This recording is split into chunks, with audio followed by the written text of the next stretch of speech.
everyone, welcome back to JP's Budget Collecting and another episode of the Indie Show. Tonight we are discussing Black Hammer. Once again, we are talking about the last half of Age of Doom. And I got with me Daryl, who's the one guy that showed up on time for this. And, actually takes what he says to people, when he makes a commitment, shows up. That's right. These other folks that I have that usually hang out with me, they have this other show, which I understand. It's supposed to be an hour. And I give them no excuse. Minutes. No excuse. I give them 30 minutes for their hour show to end. Talk. Oh, sorry. This is on his voice. There's one of them showed. The other one, he's just still, he's like short. He's here somewhere. No magic. I have no. He's doing that on purpose. He's going to show up with intensity. With intensity, yeah. I had to go grab the book too, so I was ready. Yeah, I had to go grab the book. There you go. So how you guys doing, Daryl? How are you? Oh, tired, man. Tired. It's been a long day. Oh. Well, that X-Men Omni show just wore me out. I mean, it just went for 3 hours. It does that. It's a marathon. It's a marathon. It was a 3-hour show on a book that was never actually not even a real part of the canon. Right. So. There's only actually 6 pages of new material in the book. And they talked for an hour and 45 minutes. It's true. I can't complain though, because when I've been on the show, we always tend to get over too. So. Yeah, Am I still backstage? Are we live? Oh. We are live. We are live. Justin agreed to show up. I get it. You needed a little break after your 9-hour discussion of 3 pages. So wrong book. Here we go. Oh yeah, good old library edition. Now we got a little Black Hammer going. I left mine in the car. I was telling him, but I was too lazy to go get it. But I've read it and ready to go. There you go. Nice. What's up, Albert? So we are in the last half of Age of Doom. I feel like this is probably at least as far as I know, the wrap up of this main storyline that we originally got for Black Hammer. We will start with Daryl since he was on time. This is going to be a theme tonight, isn't it? What did you think of? Bring it on. Wrap up, just in general, before we get into details. I love the first part of this wrap up. I felt the ending was a little flat for me, though. Just a little flat. I think where it starts out with Colonel Weird, it doesn't end in that place at all. It's it's a pretty typical ending, I felt like, which is where it kind of landed a little flat for me. Okay. I would have to agree. I felt like it was all this setup that they're gonna have to do this thing, and then I can't do it, and then it's just oh, it's done. And I felt like it was a little the last part of it was very rushed. Mm-hmm. The way just the last part. I enjoyed it all up until the last 10-ish pages. Yeah. It did feel like it wrapped up super quick. Well, we'll go with the less late guy, John. What did you think of this wrap up? Yeah, I mean, I can definitely get what you're saying as far as it's not in any way typical. It's not. It doesn't build to a big climactic battle or showdown. It doesn't build towards any big happy ending. Even you could argue that it skips out on all of that. And it happens very quickly because there's a lot of setup, build up, all of these things, and then before you know it, it's done. But I will say, thematically, it works for me. For as far as what happens and the story beats, the things that occur, it all fits for me and works for me as in the narrative of these main story issues. Okay. Justin, what about you? Yeah, I agree with you guys. All three of you. I know you kind of give same and different answers, but I do feel like some of it was a little flat at the very end, and mainly yes, the just being sped up a little bit and how easy it was for Madame Dragonfly to do what she did and all that. And I just felt like, there was so much more build up to it that I don't know, maybe I wanted a little bit more. I didn't hate it, that the ending or anything. I do like how it generally ended, like where they are now and all this stuff. I think it's a good way to go about it. I just think that, ultimately it was just a little bit shortened there, with no real, I don't know, hump to get over, I guess. But I liked everything. I mean, I really enjoyed everything. I'd still recommend, the series to somebody for sure. Okay, so I would hope that it wasn't so frustrating that you're like, I'm done with Black Hammer, No. throw the book across the room. No. I don't think more. anybody was saying that. No. I still want to read the 45s. I still want to read more, but I just felt like this story wrapped up kind of. It did take some of my enjoyment out of this overall story away from me, and we'll get into that when we get into why later. But so I will say that the wrap up did flatten the story in terms of my enjoyment overall. Like my overall rating probably dropped down, not dislike, but just not quite as good as I was enjoying it to that point. But this starts off with this different art and this kind of bizarre Colonel Weird, sort of completely unnecessary. What did you guys think of this Colonel Weird side trip for 2 issues? This time we'll start with the super late guy. We'll start with Justin. See, I'm super, guys. I'm super. It definitely, I don't know I guess maybe the artwork more so than anything pulled me out of what we were just reading beforehand. I know that the Colonel Weird stuff has been wonky and unique before, and I generally appreciate it. But this, I don't know. I don't know what it was about it. Maybe the coloring of it or whatever it was I don't know, kind of pulled me out of it. Definitely some filler type stuff, I feel like, compared to the rest of the meatier parts of the story. But he's essentially lost. We meet all these ridiculous characters that are unique and I guess ridiculous, and they don't have stories, and we learned a little bit about that. So I don't know, it's different. It was very different. I didn't love it, but I didn't hate it either. I was just kind of ready to move into getting back to the main storyline. So John, what about you? What did you think of the? I mean, these are Colonel Weird here. I don't usually have an issue with the story going with different artists in a bizarre, different direction. I'm just kind of on board for it. Okay.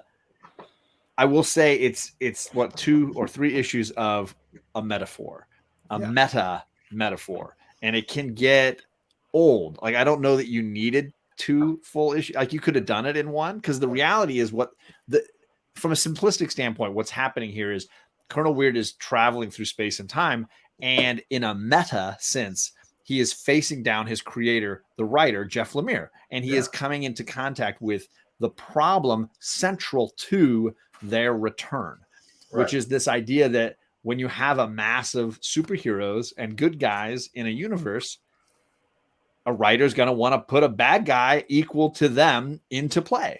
Right. And that's what this whole story across everything is. The reason for them being stuck, the reason for everything has to do with that. So he is going through the mind of Jeff Lemire and all these thrown away ideas. This didn't work. That didn't work. To heaven, where all these writers' heads are in what looks to me like cigarette in smoke the clouds. Where they're like, smoke? it looks to me like Cigarette writers who sit outside and just smoke all day, coming up with ideas, and their heads are in the cloud of smoke. I don't know if that's cigarette smoke. And so he's coming face to face with his creator and realizing that creator doesn't have his best interests at heart. He has the best story interests at heart and really just wants to tell a story. For me, it looked exactly like them standing in clouds of cigarette smoke. And cigarette. I mean, so I liked the metaphor. I loved the meta of it all. It reminded me of some elements in Fables as well, where it's really like the writer is in the story, And do I think they needed that many issues? Was it 3 to tell this? I think they could definitely have done it in a single, but I still enjoyed it. And I enjoyed the crazy characters. Inspector Insector is hilarious. Like, you can see all these ideas that were like throwaway Lemire ideas where he's like, that'll never make it in a story. And all of a sudden it's like, no, this is where that island of misfit toys reappears in the world. Right. What about you, Daryl? What do you think of this two interlude? In hindsight, I do agree that it did feel like filler, but when you look at the issues where Lucy Blackhammer was traveling through hell and meeting the version of the Endless and stuff, this really aligned with that. Yeah. And that's why I thought like, oh, this is where the story is going. And so these issues, when I look back on those, I was like, I see where this is going. And I liked it a lot. I didn't see them in cigarette smoke. I just thought of them as their head is in the clouds full of fantasy. It's kind of the way I was viewing them. And I think it was like, I almost saw that like lineup that Justin was showing is more, it's like Lemire was in the middle as the writer, but there were artists in there and probably editors and just everybody involved in the creative process. Right. You know, to make one of these funny books. But and I like that. I like this, and like if you've ever read the Grant Morrison Animal Man, it's real meta where they go and like meet. Yeah. He meets Grant Morrison and stuff, and so I like this kind of story, and I thought that's where we were going through to the end, and that's not really what I felt like. But I see what John's saying now. It makes a little more sense to me to see that in the ending, but I didn't see that when I was reading it through. Maybe because I took a little bit of a break between reading those first two issues, and then I took like a week off, and then I came back and finished the rest of the book. Well, I think that it's very meta, so that it's easy to get lost inside of all the little things that they're talking about here. And I think to the point of like eras of comics, even as characters got more and more powerful, right? More and more amazing superheroes with more and more amazing. You needed a dark side, right? Yeah. You needed an anti-god to come in. Writers needed to. So this concept of writers trying to balance out the powers that were being created with, you can't have a Thor without a Gore the God Butcher or somebody that can put them in their place. As they get more powerful, the villains in the same way need to do the same. Right. Yeah, I think my biggest complaint is that I just think it takes too long. It just, to me, like that second issue of this would have been better spent at the end of this instead of the here's the solution. Like, we don't have a solution, then we have a solution kind of thing. Like, yeah, I don't know. Yeah, they took so much time here, and I feel like they took, like, the pacing was fairly like methodical through this whole back half with the Captain Weird stuff, Colonel Weird stuff, and then Lucy and figuring out what was going on with Walkie, and like the pace at which they were pulling all the other characters back in, like it wasn't slow, but it was very methodical. It was going, and then when they get to the very end, it's like, we're done. Like, and it felt jarring, and I felt like it threw the whole, for me, like the pacing here, it threw the whole the end threw the whole pacing of the rest of it off, and I just felt like it just lasted too long. This Colonel Weird thing, I just think it should have been an issue. And for me, yeah, I would say that too. I mean, but there's a lot of this book in general. I mean, I felt like could have been boiled down into like a little more streamlined. But that's also like modern pacing, modern comics. I feel like too, Well, I'm okay with them taking their time. But then all of a sudden they didn't, and that was the thing that was like. Yeah, it was just it was very jarring. So, so basically, the gist of Colonel Weird is he's been sort of written out of the story at this point, and what we see and he's trying to find his way back into the story. And what we see when we get after these two issues and we get back to Lucy is that their return has basically rewritten the universe. It's almost like they've dropped themselves into the different version of the multiverse kind of thing. And none of them remember being heroes or remember any of this. And it's a world without heroes. Very mundane. We'll start with John this time. We haven't started with you yet.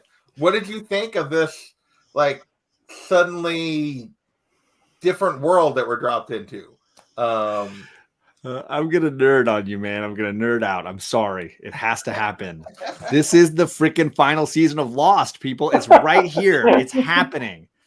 Where they I make it. thought that. Yeah. I thought that too. Go ahead. Go ahead, John. They make it off the island. They don't land where they don't land in the farm. Now they're all living different lives. They don't remember each other. They don't know each other.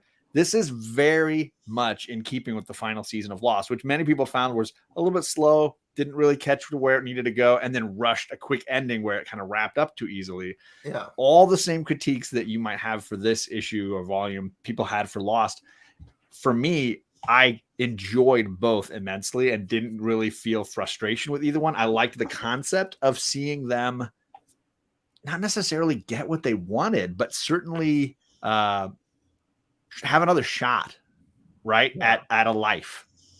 And noticing the important reality, which is that no matter where you go, there you are, right? Your problems aren't going to just get left behind because you go to Hawaii for a week, right? Your anger issues are going to follow you. Yeah. Your father issues are going to follow you. Your personal life can't be left somewhere just because you travel somewhere. And you're seeing all the characters still dealing with the same issues because all of that is internal, right? All of the real drama in this story has always been internal. Yeah. And anti-God is the real MacGuffin, right? That's the real fake something that they're never going to have to fight because the truth is the real problems are in here and they all have to come to terms with it. Yeah. So there you go. Lost. That's deep. Yeah. That's deep. Deep. Yeah. Okay. It's something. But all the same complaints and critiques apply, right? Yeah. What about you, Daryl? What did you think of when they're waking up in this alternate version of reality? It was like the start of the farm all over again in a way, because you were being like reintroduced these characters, but at this point we know these characters, but they don't know themselves. So, I did find all of this interesting, especially with Lucy because she's the linchpin of the whole thing. Right. And, but it was weird coming off of Colonel Weird issues to jump into this. And the last time we saw him was in the ship. I can't remember though. Did it start with him in the ship, or it just jumped right into this, like, so mundane the last we saw, reality? we were in the ship, leaving the Parazone, and Right. then we go to Colonel Weird, but then we just start with Lucy waking up on Right. a couch or on. Yeah, it just goes blank. The panels go like faded white or whatever from the last. Okay. The first 2 pages of the Colonel Weird story arc are this new artist recreating the final few pages of the last Black Hammer story. It shows them in space. It shows them Weird navigating them into the Parazone, and it shows them all blanking to white. And then it starts with. And then, So then it goes to Colonel Weird, but then it just starts with Lucy and Then when we're back to this, it just jumps right into Lucy. Lucy in bed, then the not next having any issue. memory of any of this. That was the ending. Was them Okay. yelling no and go fading to white here before Right. from the last set of issues that we went over. Okay. So they did recap it in the Colonel Weird issues, but then it just jumped. But then the next issue, it just jumped in. I couldn't remember exactly the flow there. I thought there was a recap. Anyway, Well, and you don't know that it's like, we don't really know how far it's jumped ahead. It could have this could be the instant, like the next instant. Like it just when they reappear, they just dropped them right here. Yeah. So we don't know if we've missed time. We don't really have a feel for how long they've been living these lives or how they got dropped back into these lives. They just did. And who has the pages of her waking up too? yeah. You got those pages handy? Her waking up on the next page. You mean at the bottom? Oh, yeah. Is that Lost like too? With like Jack waking up on the island for the first time? Yeah. Did they zoom in on his eye? That's all that matters. Yeah, they did zoom in on his eye. I don't think they did it to her. But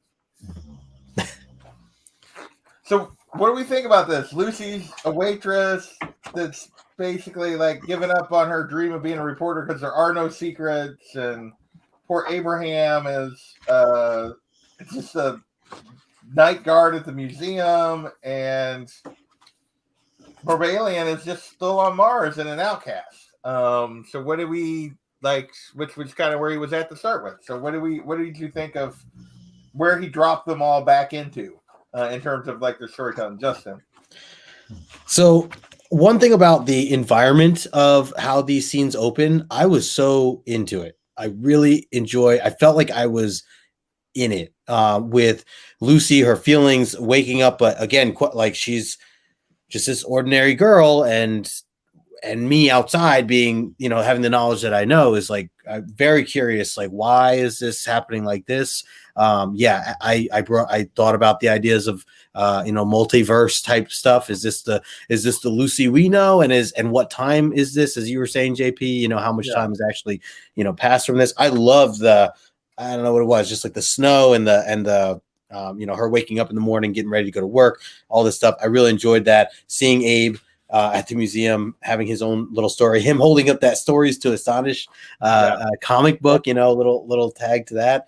Overall, just filled with curiosity and just like wondering, like, I think they also did a really good job too of like developing a quick mini story. Like it wasn't anything, but each character, at least these first three, all got a little gist, and even, not using too much dialogue either. I mean, especially like Abe, like his was a very quiet scene. There wasn't much going on. He's listening to a baseball game on the radio while he's sitting there, guarding the museum or whatever. And I just thought these opening scenes were really well done, and in a way that gave us a lot of information about these, quote unquote, new characters or new situations of these characters. And so, yeah, I was instantly hooked and just wanting to know what the heck's going on ultimately. But I really enjoyed how this started. Yeah, I think that in here, this is basically a one issue before we get the reveal of Talkie that like, okay, there's clearly more going on. And it was jarring, but I do think I agree. I kind of think it worked. John, what about you? What did you think it overall worked for you? I liked it a lot. Yeah, I liked seeing them. Much like when we first see them on the farm or when we see them in flashbacks, they're very different, dealing with the same things. I think I really enjoyed that, seeing Barbalian have somebody and then lose somebody. Very interesting. I'm still hooked on Soccer Mom, Madame Dragonfly. I think it's just my favorite of all of them. And you mean Wanda? Is that? Yeah, right. Yeah. But we didn't see that until the very end, right? That's not till the last. But yeah, I think that's the reality of like Madame Dragonfly was sort of the villain in the first 2 volumes of this, and she is, in my opinion, revealed to be the hero in the second 2 volumes of this.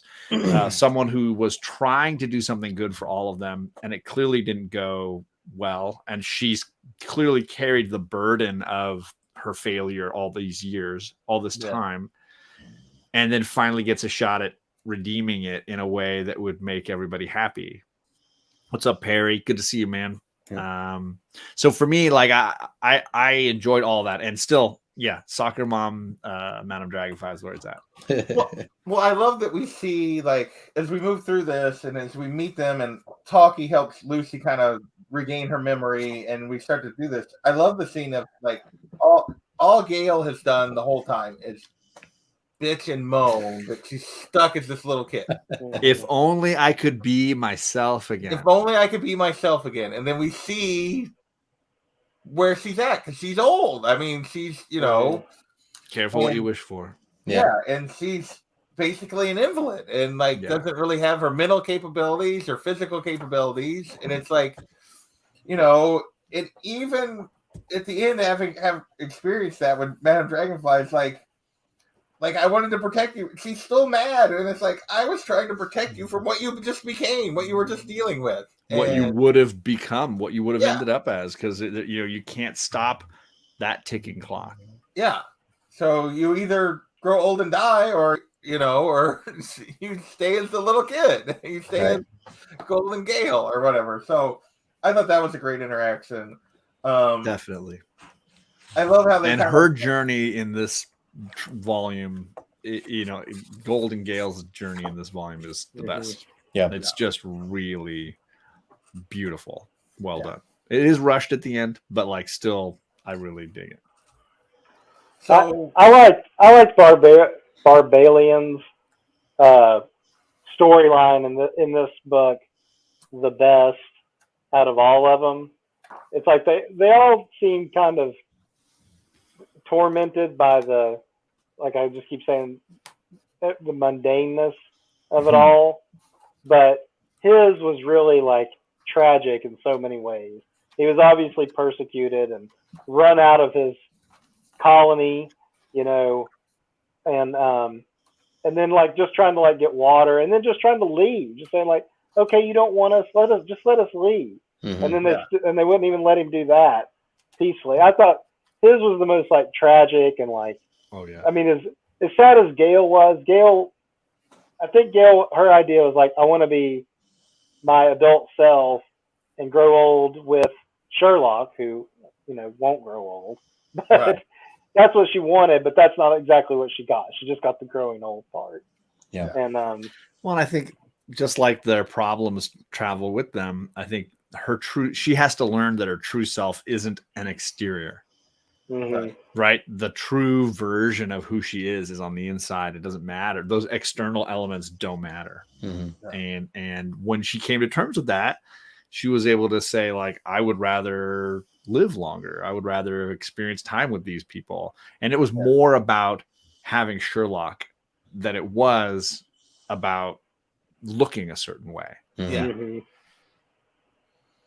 Yeah, But you don't want to be in a romantic relationship with what looks to be an old man while you're like I mean, a 9-year-old. but that's all on Sherlock. He's the one that has to deal with that visual. He's the Yeah, one that has that's to do. true. That's on him. That's- He's probably gonna have a lot of mental health issues the rest of his life.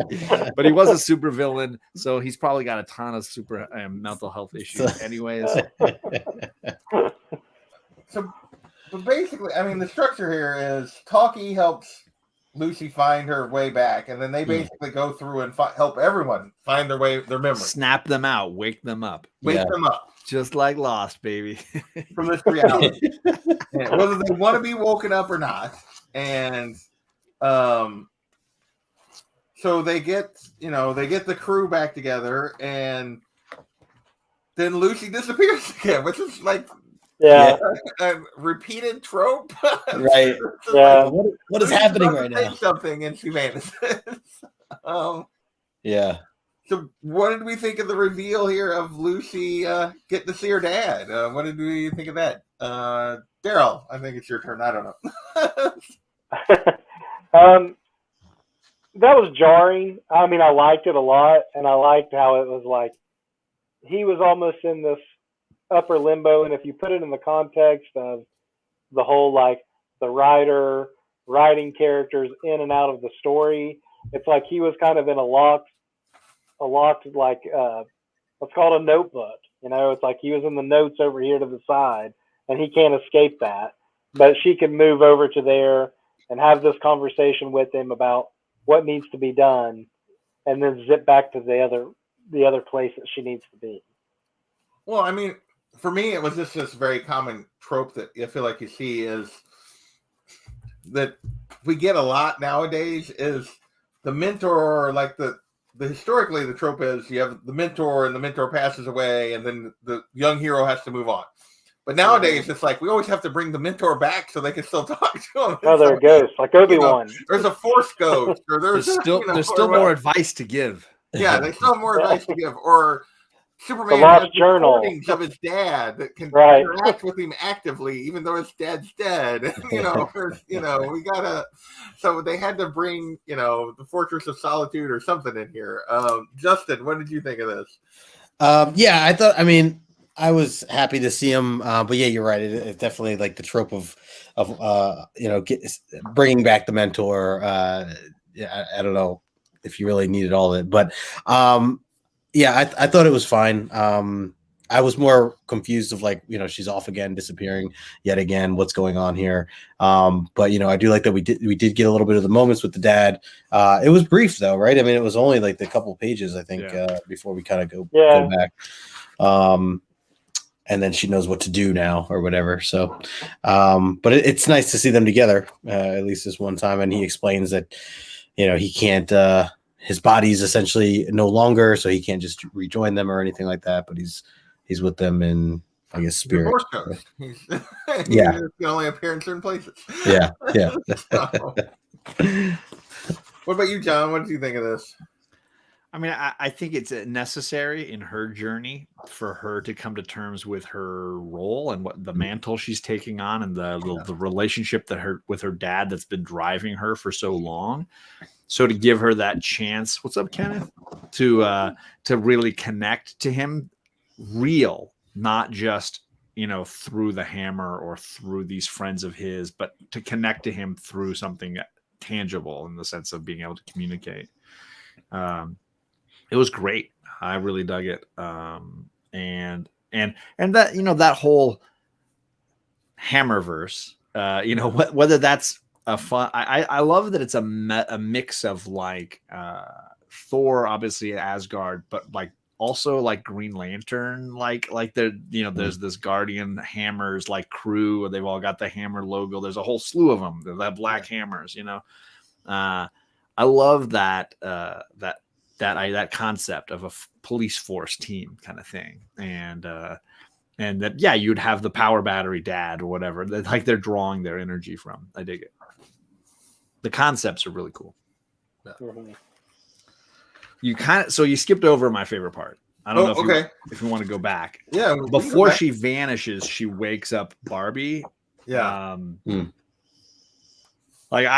The first time I read it, I was in tears, this sequence. So she has to wake up Barbarian. She hits him with the hammer really hard. He falls to the ground and is woken up. And the first thing that happens is talkie-walkie wheels over Gale in the wheelchair.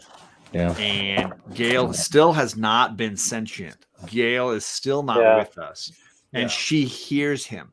And that connection between the two of them is my favorite. And she hears his voice, wheels over, he sees and realizes her instantly. She's finally cognizant a little bit of what's happening around her. Yeah. He says, still as beautiful as ever, Gale. But you know what? I bet you can do it now. I bet you can say it. Why don't you say it for me, Gale? Say the word. It's like she's been trying to say the word and make it work for so long to turn into the old version. And now he's coaxing it out of her to turn back. I love this sequence. It's so well done. And then, of course, the F-bomb she drops right after she comes back. And then I need a smoke. I need a smoke. Yeah. It's such a great moment. Like the whole sequence of that. Yeah. I could read that 1,000 times and still get goosebumps and tears and laugh. And it's just so, the beats are so perfect. Yeah. I mean, the one person that was truly important to her outside of Sherlock. Yeah. And that it took or truly knew her, right? Yeah. Knew each other, although she didn't know that he was gay. He was a little slow. So that's my favorite moment in the whole book. That's my favorite moment of the whole book. Yeah, the character interactions throughout the whole thing and how as they meet each other and have these like little character moments with each other, it is kind of what makes this volume, I think, the most enjoyable, because as we've already discussed, the ending just kind of wraps up so quickly that you have to like really soak in these little moments as the takeaway. Yeah, just the relationships. Yeah.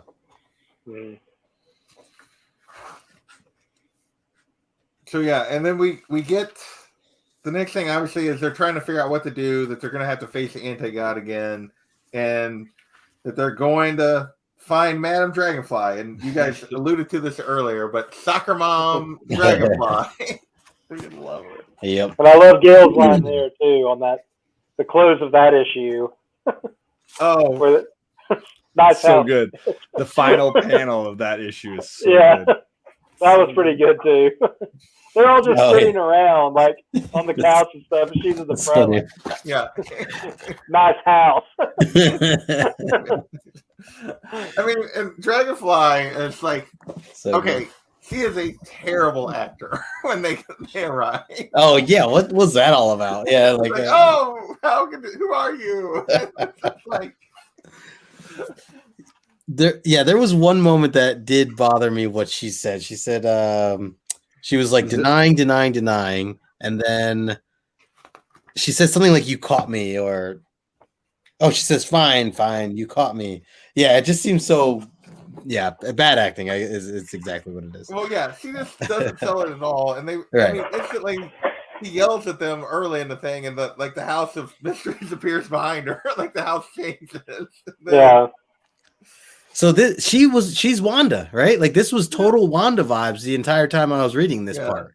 Like and especially her kids, she just wants her family. Like, if you've seen Strange and all this other the new Doctor Strange and stuff, like this Mhm. was total. Not that, I mean, obviously that just two separate things, but yeah, just definitely. I remember see what that. you're saying. I guess when did this come out? I'm sure it predates it by like Oh yeah. Yeah. probably what, a year or two? Oh, at least. Yeah. Let's see here. I don't have my glasses on to check the 2019. Yeah. Yeah. So about, Yeah. about a year, yeah.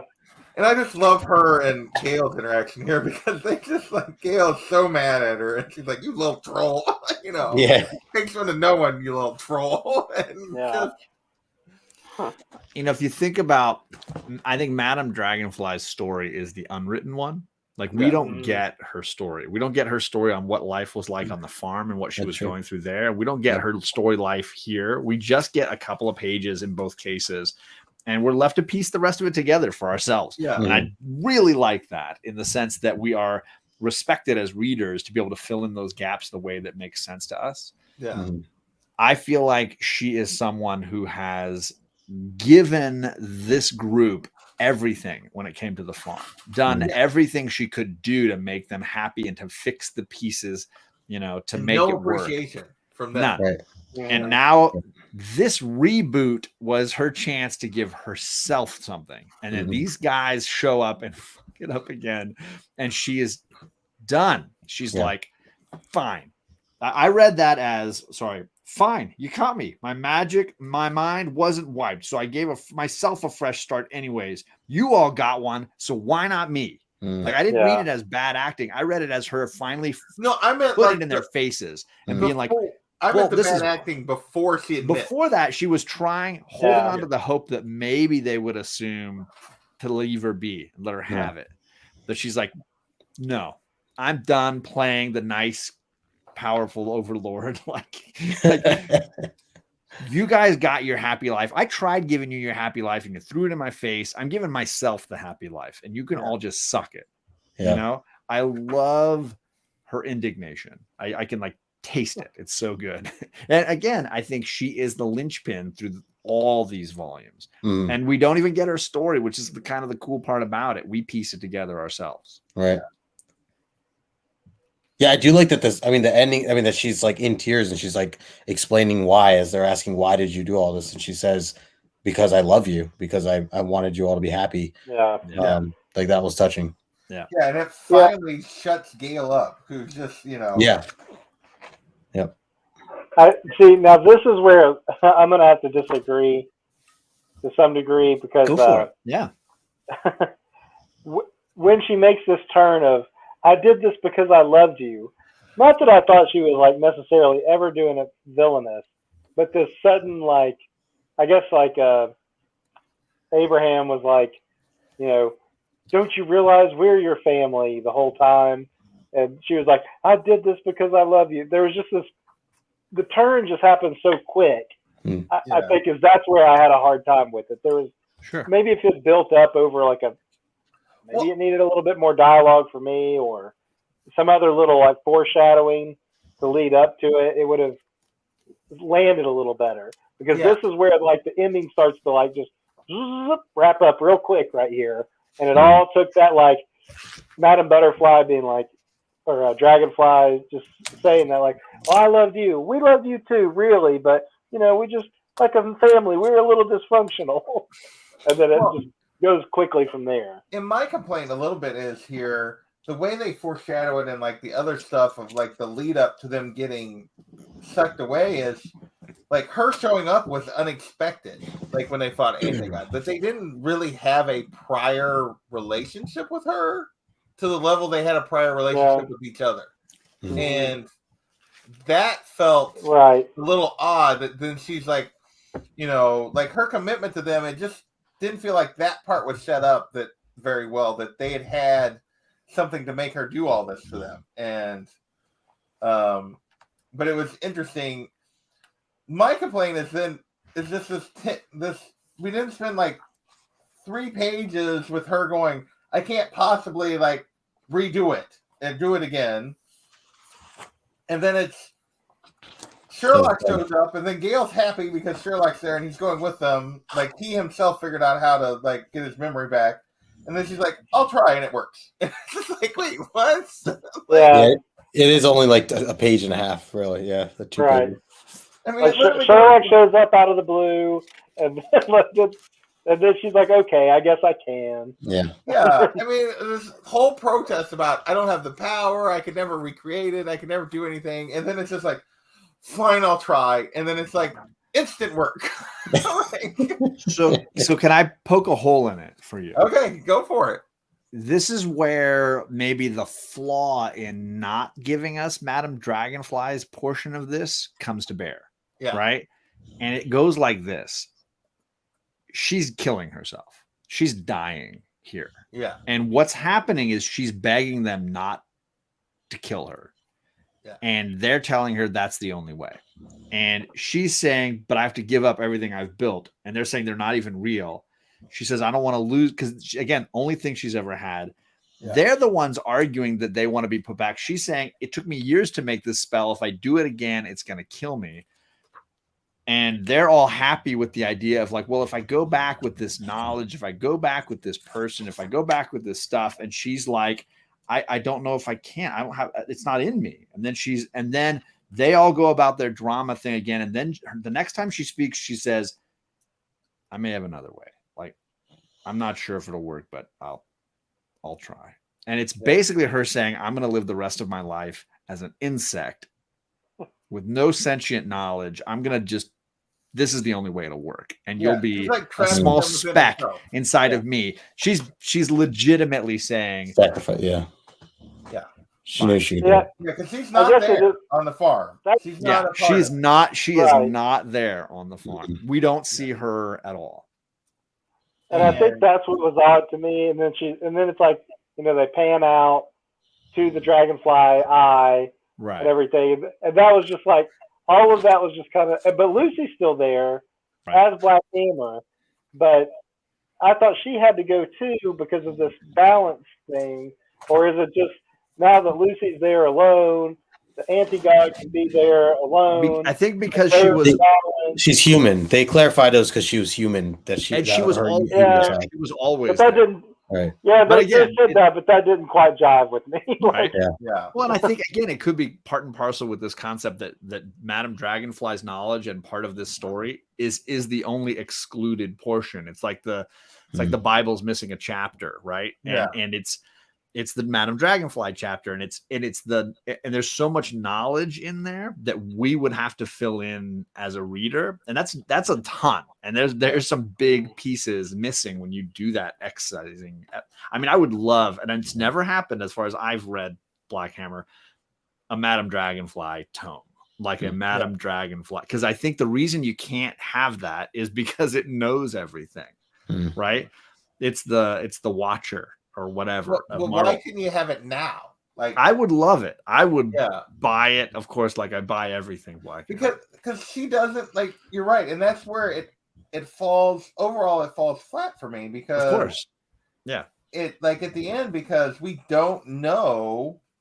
And yeah, you're right. She's basically pulling them into herself and creating this little pocket dimension so they're not in the bigger world because they can't go back to the Parazone. Right. So, and she's creating this other thing and sacrificing herself, but like a lot of it just doesn't. Why is she willing to do this for them? Why is she like, any of this, and the because Because I out of the love blue, she loves none it. of it. We're missing it. We need Yeah. more from her to understand how we get there. And again, like you said, they're all super selfish in a certain way, like with how they treat her. And So like early on in one of the first, I guess it maybe was the first book, there was the part where Lucy was in trouble at school, and she shows up as the mom. You know, it's like, Yeah. and they made it pretty clear that she didn't really interact with them that much, but she did show up for the things like that when they needed her, I guess. And yeah, you know, there were parts like that. I guess they kind of hinted to where like, when they really need me, I'll show up, but I'm going to be cold and like distant from them at the same time. And that's where like it was hard to buy the whole at the end, I did this because I loved you. I think if there had been a little bit more in the early parts of showing her compassionate side towards them, and even when the reveal that her and Colonel Weird were kind of behind it, as to like her motivation not being Malevolent, evil, then I think this would have landed a lot better here at the end. You know, that's kind of what I'm thinking. I think that's totally fair, and I think it is asking the reader a lot to fill in those blanks. I read her volume 1, volume 2 stuff to be a woman absolutely frustrated with the circumstances and the lack of appreciation and the lack of whatever. So when she shows up to fix things, she's like, I'm sick of you guys, and I've done all this for you, and you don't care, and you're just bitching about stuff, and all I get is grief. So she shows up with a really bad attitude. Not the same attitude she had when she made this place and with the intention that she made this place. I think she's carrying all the same baggage they're carrying, but hers is based off of their ingratitude, right? Yeah.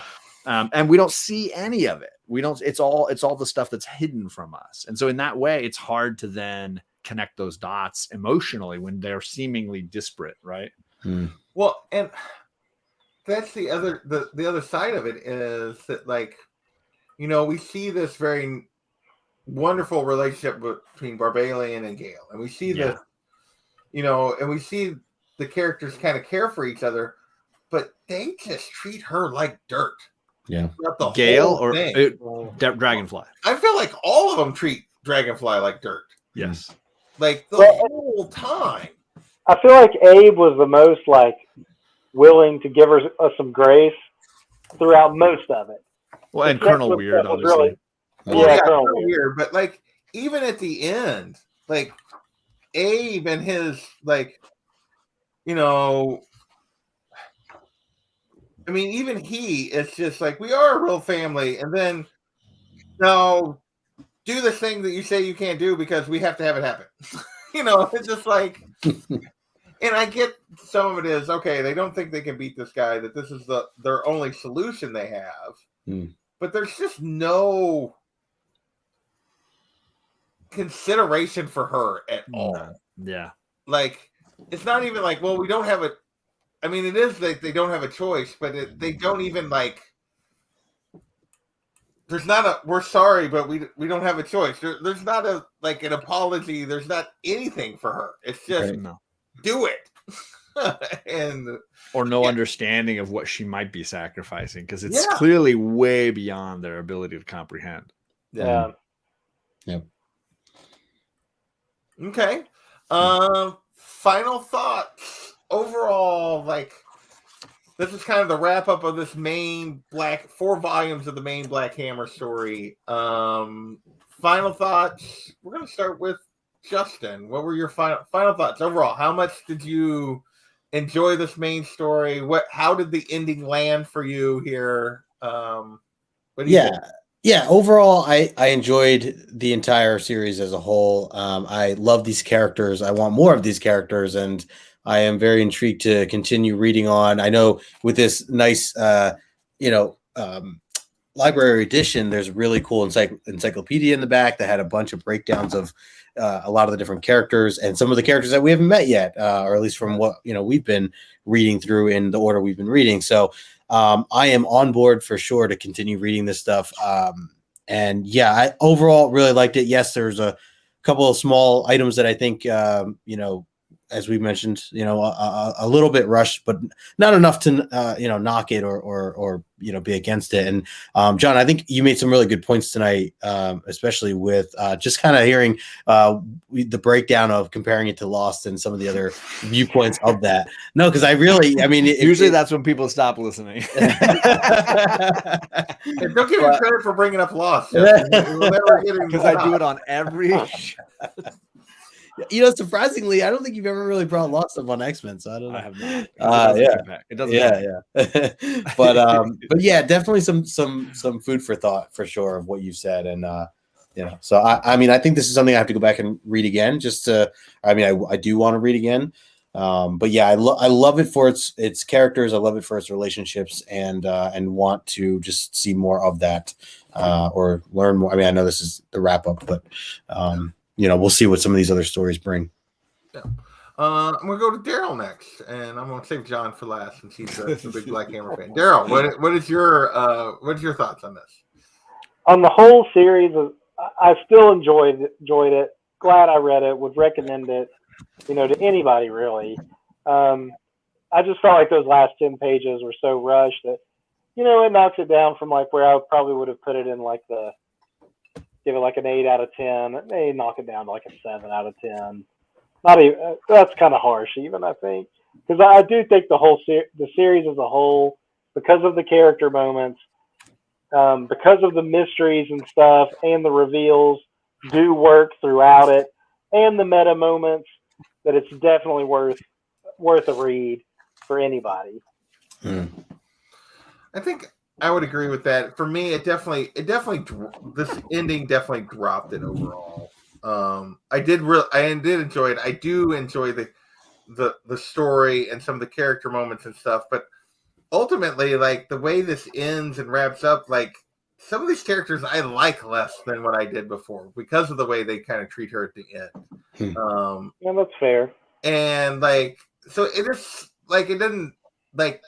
I mean, it didn't go from like a 9 to like a 5 or something, but yeah, it did definitely drop it a little bit for me overall. That just like, and the fact that they end up kind of, I don't know, it feels like a very circular story. Like they end where they began, and yeah, from that standpoint, like just the way the whole thing came together, it's like I liked it, but didn't quite hit the ending that I was hoping for, I guess. I don't know what I was hoping for, but I would have liked a little more. I think just even the pacing might have like kept it a little higher than what it was. If we'd got a little more of, as John said, of Dragonfly and what she was going through would have helped it for me.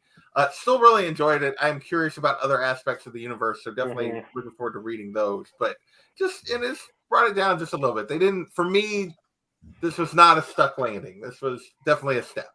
And so John, you're the Black Hammer fan. So you're getting last word on that. So what you thought of this? I'd like to think we're all Black Hammer fans. Well, yeah, I mean, you were the one that put this all down this road. Yeah, no, I agree. Like it definitely doesn't have a stick landing, and I've had the same reaction. I will say, having now, I think, read it 3 times as far as these 4 volumes. I read it once all the way through, and then I read it again while I was preparing some videos I was doing on it. Now this is the 3rd time.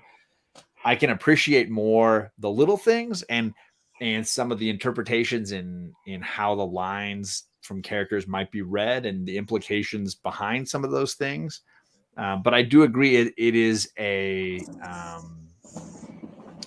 ending that leaves us wanting more in the sense of obviously feeling like there's no appreciation for the sacrifice that someone like Madame Dragonfly makes, or understanding of the implications of the decisions that they're making quickly there at the end. So I totally get all of that.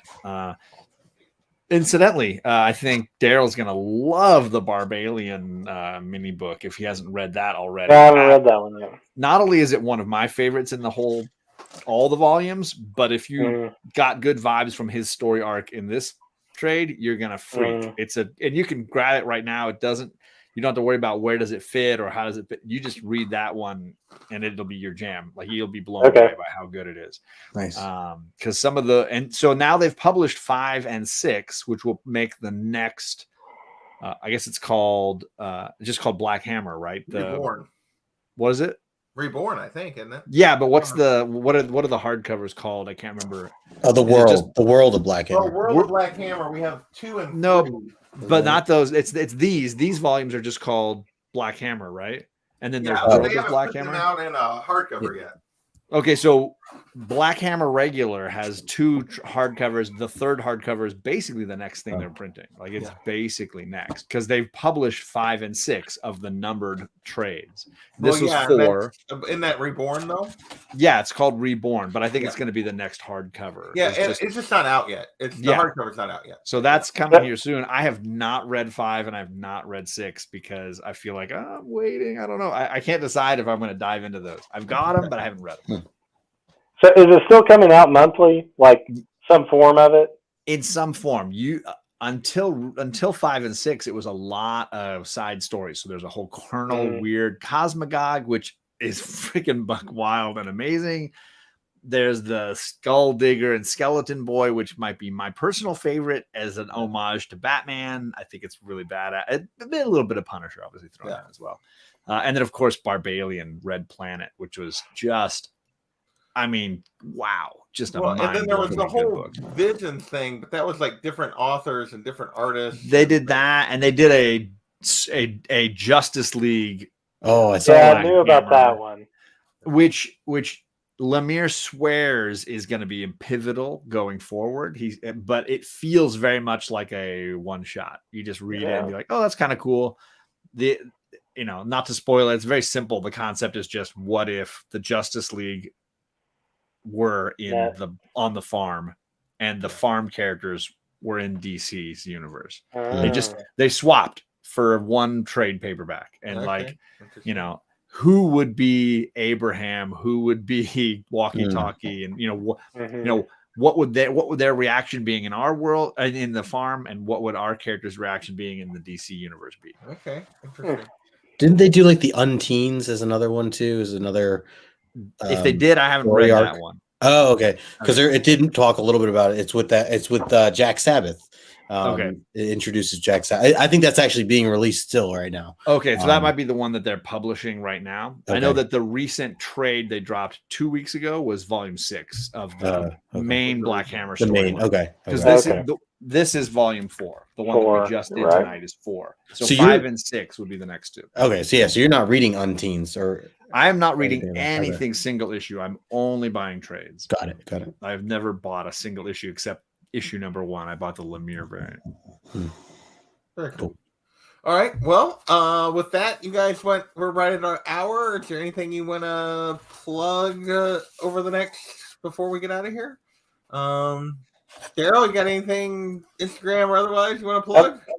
I'm just going to give a shout out to my wife for getting me this awesome Yeti mug with my logo on it. Nice. Father's Nice. Day. Nice Father's I guess I Day should say my gift, kids got it for me, but anyway, this just came today, so it was a That's belated. cool.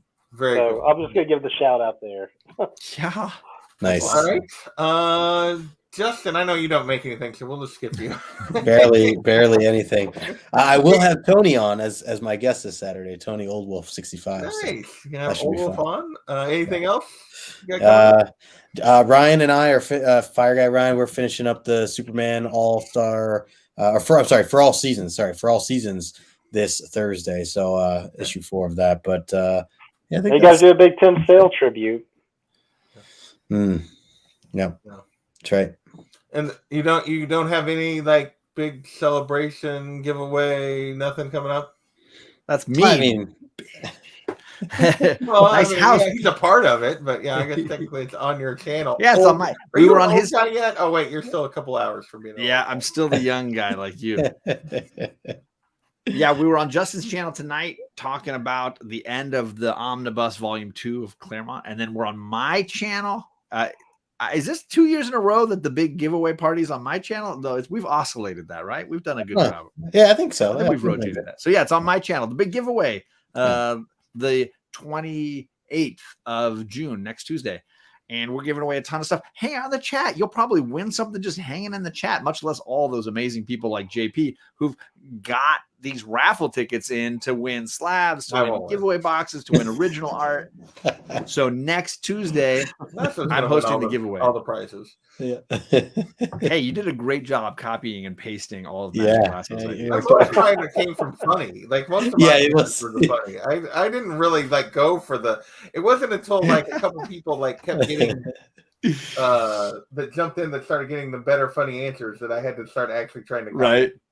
Oh, and last night I had Kamagory's return, and JP and I had what I thought was one of our funniest and most entertaining shows. Really great books, really entertaining. And then we're back on the 18th of July for part 2. We got the champ coming back for part 2, so be ready for that. By the way, it's so funny. Last night I'm like thinking about the slides for this for Omni X-Men and like how I want to go about it. And I'm like, let me call John real quick and let me just touch base with him on this. And I see me answering the phone. I called John and he just ignores it and he texts me. He goes, "I'm live right now." I go, "Oh crap, my bad." And then that's the same moment he jumps into the chat and starts commenting in the chat. I almost called him out on it. I think I say something offhand, but I get talked over. But I was like, "Hey, you just called me." You're just like, "I'm live right now." Like, oh, shoot, All right. Well, with that, we're gonna get out of here. I don't know what I got coming up.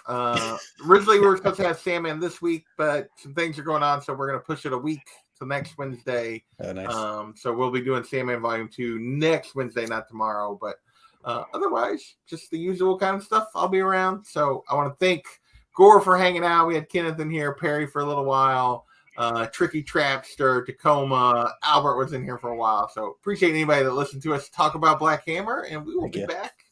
Not sure what we're gonna do next. We'll probably discuss that real quick after we go off the air. But with that, we're gonna get out of here. Thanks everybody for watching, and we will catch you next time. Later.